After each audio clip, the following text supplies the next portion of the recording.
what is it that is in our psyche? I don't know if it's a negativity bias, if it's just the imprinting of our past from childhood that keeps us stuck where we are. But almost after a while, like that radio flyer wagon with the concrete in it, it becomes normal. It's like, It's like, oh, this is just how it's supposed to be. Yeah. You know, what is that about the human psyche with like 2,000 plus videos and leading people and also being interviewed and interviewing, being on probably podcasts with other people, being in roundtables with people like Jack Canfield and whatnot? There has got to be, Aaron, a common thread that allows us to finally cut the cord of that wagon with the stuff that, by the way, we filled it up in the first place. Right. Yeah. How do we do that?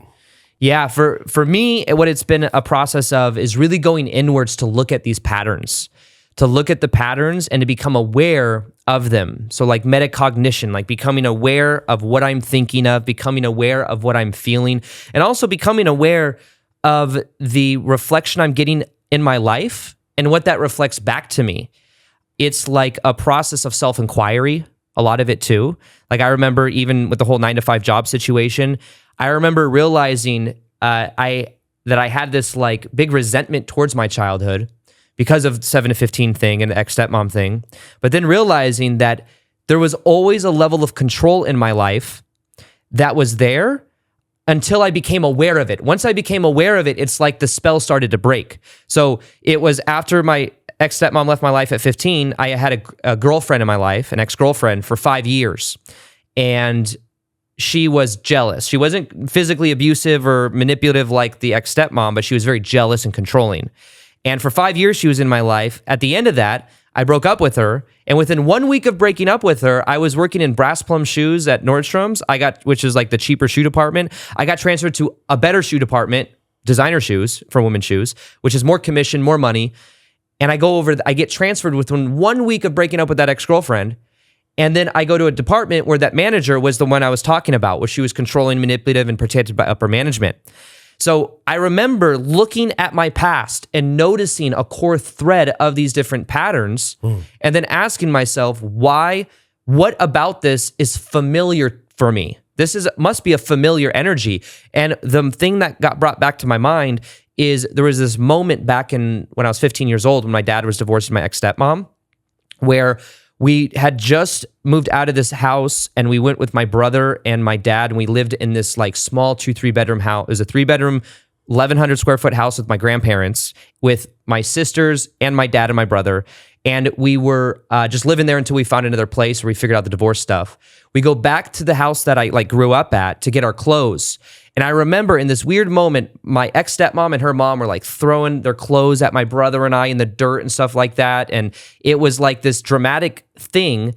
But in that moment, what was really weird about it is, as dramatic as that was, the memory of like me being in that house with my brother and us having to sneak food, or us having to like sneak watching television where one of us would have like our finger on the remote control where it said previous channel. So if someone came home from work, we would push the button back to the channel it was on so they didn't know we were watching television. We'd throw the remote and run outside.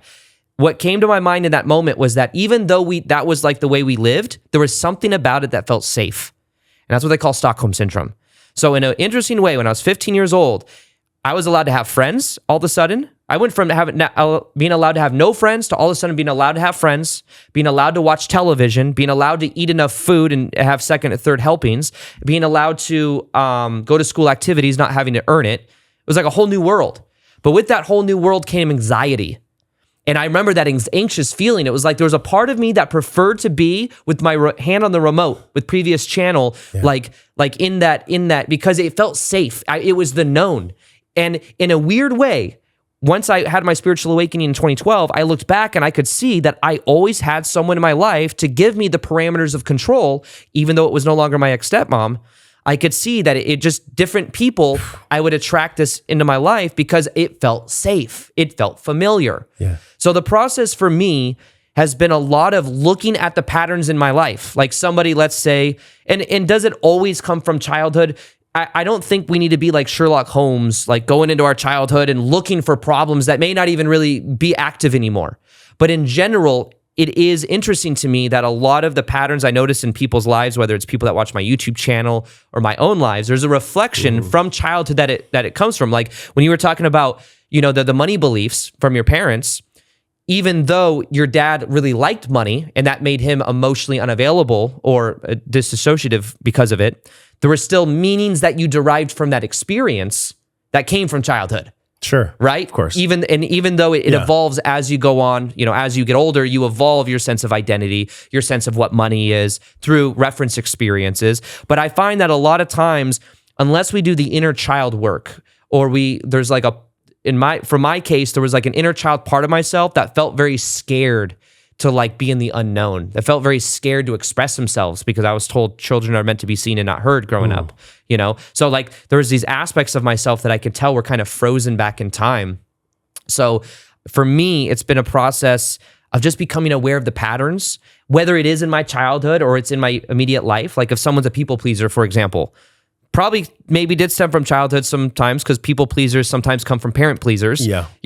But nonetheless, it's like, why am I changing myself to make someone else happy? Why am I being fake to like get someone else's validation or approval? And we don't ask ourselves the questions like, why do I even want their validation or approval? Yeah. What does their validation or approval mean to me? Can they even really give it to me?